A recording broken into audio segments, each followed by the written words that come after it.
اعوذ باللہ من الشیطان الرجیم، بسم اللہ الرحمن الرحیم۔ افکار ملا جیون چینل میں سب کو خوش آمدید۔ لیکچر نمبر 12، اپنی اصلاح کی نیت کرنا۔ اپنی اصلاح کی نیت کرنا، تو اس کے موضوع بہت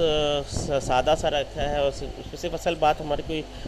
کوئی علمی اور کوئی فقہی بات نہیں ہوتی، کوئی فقہی بات نہیں ہے کہ کوئی تفصیلی بات ہے، کوئی علماء کرام اس پہ کوئی تفصیلی بحث کرے۔ اصل مقصد ایک معمول سمپل سی بات ہے کہ آدمی اپنے اندر اپنی کیفیت کو سب سے پہلے ذکر کرے۔ سب سے پہلے میں اپنے آپ کی نیت کرتا ہوں کہ بھائی میں اپنی اصلاح کی نیت کر کے یہاں پہ انشاءاللہ بیٹھا ہوں کہ سب سے پہلے جو بھی کوئی دین کی جو بھی اصلاح کی بات کروں گا انشاءاللہ وہ سب سے پہلے مجھے اس کا فائدہ ہو اور حاضرین کو بھی اس کا فائدہ ہو، جو بھی اصلاح، کیونکہ انسان کے اندر بہت ساری خرابیاں ہوتی ہیں، روحانی خرابی جو کہہ سکتے ہیں، اخلاقی اور ظاہری اور باطنی گناہ بہت سارے انسان کے اندر ہوتے ہیں، جن کو انسان گناہ کو گناہ نہیں سمجھتے۔ تو یہاں پر ان تمام عیوب کو ہم یہاں پر اپنے آپ فکر کرنے کی ضرورت کے حوالے سے، اور میں سب سے پہلے اپنے آپ ہی نیت کرتا ہوں کہ میں اپنی اصلاح کی نیت سے یہاں بیٹھا ہوں اور اپنی اصلاح کی نیت سے اب یہاں پر بات کر رہا ہوں، تاکہ کیونکہ میرے کان جو ہے میرے منہ سے سب سے زیادہ نزدیک ہے، تو انشاءاللہ اللہ تعالیٰ مجھے اس کا نفع پہنچا اور باقی تمام سننے والوں جہاں جہاں لوگ اسے سنیں اس کو بھی اس کی فائدہ پہنچے۔ تو یہاں اصلاح کی نیت کے حوالے سے ہم یہاں پہ کچھ اس کے درجات، یہاں پہ اس کے سٹیجز کو ہم یہاں پہ ڈسکس کرنے آئے ہیں۔ یہاں پہ پہلے اپنی اصلاح کی نیت کرنا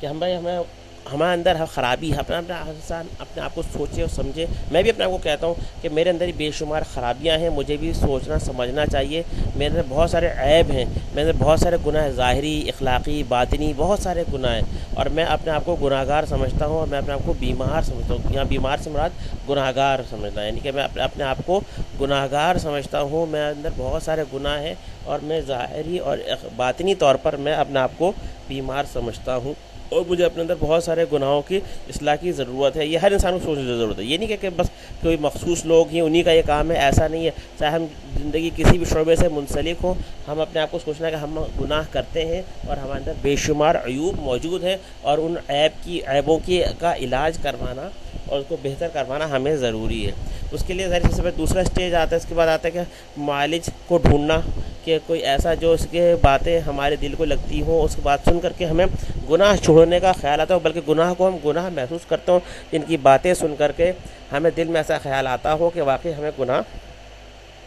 چھوڑنا چاہیے، اور ہمارے اندر بے شمار گناہ موجود ہیں۔ آنکھ کے گناہ، کان کے گناہ، ہاتھوں سے گناہ کرتے ہیں، ٹانگوں سے، اور بے شمار ہم اپنے زبان سے گناہ، کتنے سارے گناہ کرتے ہیں۔ ان سارے آنکھوں، کانوں، یہ ہر کسی کے لیے ضرورت ہے کہ وہ گناہ کی فکر کرے، اس کے لیے کہ ایسے لوگ وہ ہمیں ڈھونڈنے کی ضرورت ہے جس کے ہم ان کے سب تعلق میں رہیں۔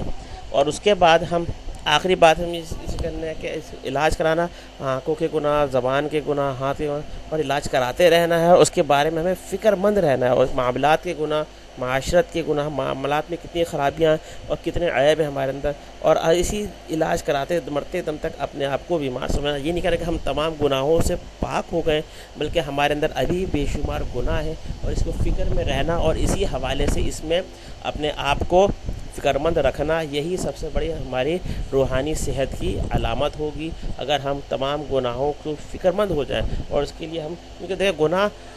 خود سے نہیں چھوٹ سکتے،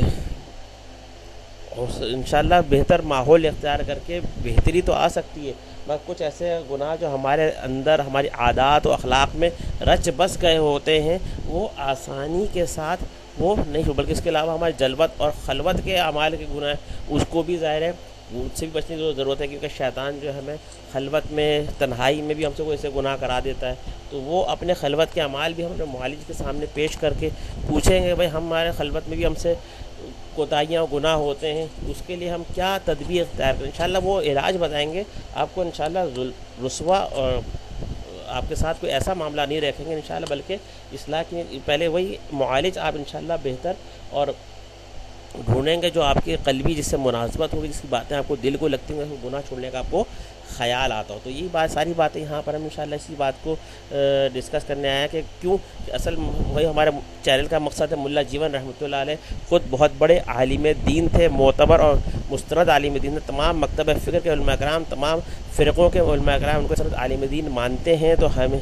انہوں نے بھی اپنے آپ کو شیخ صادق رحمۃ اللہ علیہ سے بیعت ہو کر اپنے نفس کا تمام بیماریوں کا علاج کرایا، تو ہمیں بھی ان کی تقلید کرتے ہوئے اپنے آپ کو بیمار سمجھنا چاہیے اور اپنے تمام بیماریوں کا